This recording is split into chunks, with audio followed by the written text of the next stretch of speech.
Hey Rosemount, I'm Michael from Irish Update. And as you know, last Friday the girls basketball team made it to the state finals for the first time since 1988. We have Coach Orr and some players from the basketball team. Let's hear what they have to say. It's a childhood dream that we all probably have at some point in the driveway, shooting hoops or at the park or in a gym. You dream about that day, and now we get to live that dream out. So it's pretty exciting. We're always looking to get better, but we always tell our girls in the off season, don't just get a year older, get a year better. They got to put in work and use the momentum that we created from this season to carry forward and kind of build up some more tradition and continued success. Number one strength is leadership and playing together as a team. They've really bought into that. Kind of the old analogy, we over me. Thank you very much for everyone's support. It's very much appreciated. Myself and the girls have loved the support from not only Rosemount High School community, but the community in general of Rosemount. So thank you all very much. It's very much appreciated and it hasn't gone unnoticed. Playing at Target Center felt really good. It felt like we accomplished our goal because throughout the season, our one goal was to make it to state and hopefully win. So just under those bright lights and all the people that we could have because of COVID, it felt really good knowing that we were able to get there. This season put us on the path for success next season because we know we can accomplish almost anything within basketball because we lost a bunch of seniors and weren't expected to go far this year at all, and we ended up proving everyone wrong and making it to as far as you could this year.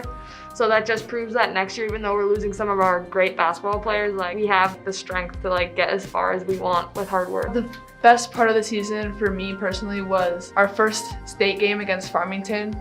They were ranked 2 in state and no one thought we could beat them, and we ended up winning. So it felt really good, and we all celebrated at the end, which was a lot of fun. Yeah, we definitely would not have made it as far as we did without the fans, and it's not just saying that.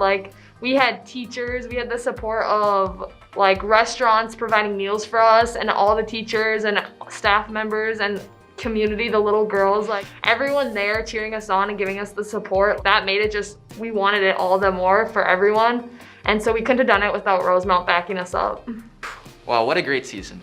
We're also proud of their hard work and all of what they've done over the season. I'm Michael Hokinson from Irish Update, signing off. This week on Irish Update, I interviewed a few members of DECA, asking them how their season went this year. Let's check it out. My name is Mr. Harrison, and I'm one of the DECA advisors here at Rosemount High School. And I'm very proud of all the students that competed in DECA this year. It was a year like no other. Everything was virtual, which is completely opposite of a DECA experience, where everything is usually in person, and there's interactions with business professionals on a one-on-one basis. The students that competed this year did a fantastic job showing their ability to adapt to adversity, as well as they learned a bunch of lifelong skills which will benefit them for years to come in an ever-changing business environment. Super proud of them. The students did great, and it was a fantastic year, all things considered. Hi, I'm Adam. And I'm Nicholas. And we were a team for DECA this year, and we placed third in the state finals for sports and entertainment team decision making. This has been a very different year for us due to COVID. Overall, we haven't been able to compete in person, and we really missed out on the face-to-face experience of DECA. We've had to take our tests online and submit our role plays online, so it's just been a different experience. My name is Amelia, and I was second for apparel and accessories marketing for DECA. I'm hoping next year is back in person because that's one of the greatest things about DECA is interacting with judges and with each other and growing as a team and developing our skills. So hopefully for next year we can be back in person and continue to do that together.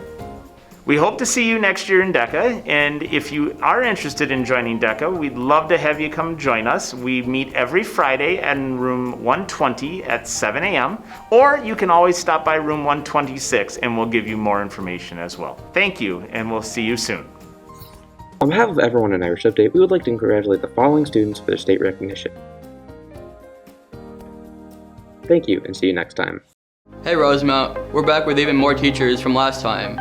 Let's see what they had to say about their experiences as a student here at RHS.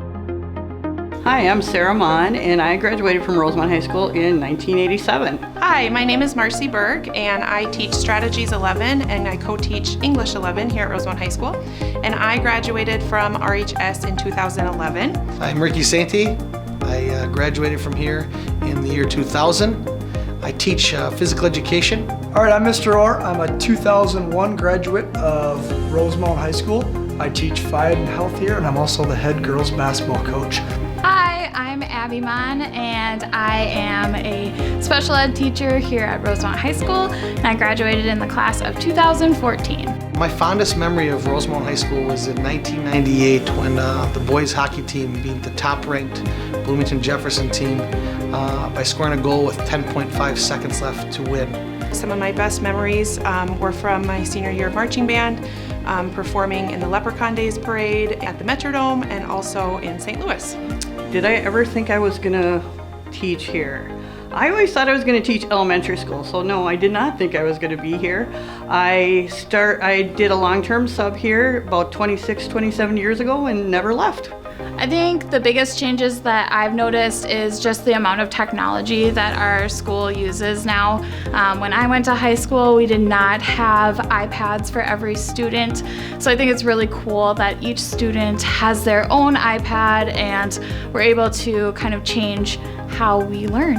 One of the biggest changes is probably just the amount of students. When I graduated, my senior class was 311 kids, I remember, and we had about 1,200 total students in the school. My fondest memory was going to the football games with all of my friends, getting all dressed up, and super fanning for our winning team. My mom used to write me notes when I was late for class. So that was a perk of going to school where your mom taught. Abby didn't bring up that thing about me writing her passes, did she? She was late a lot. That's all for now. It's cool to see how many teachers graduated from here, and it's exciting to learn about their experience. This spring, a new program is being offered by RHS, which is the girls' flag football team, coached by Ms. Erdman. Today, we interviewed him to ask him some questions about the upcoming program. Well, the Go Girl flag football program is starting because we've seen some great strides in football and women being involved in football at the college level and also at the pro level in regards to coaching, participation, and also as officials.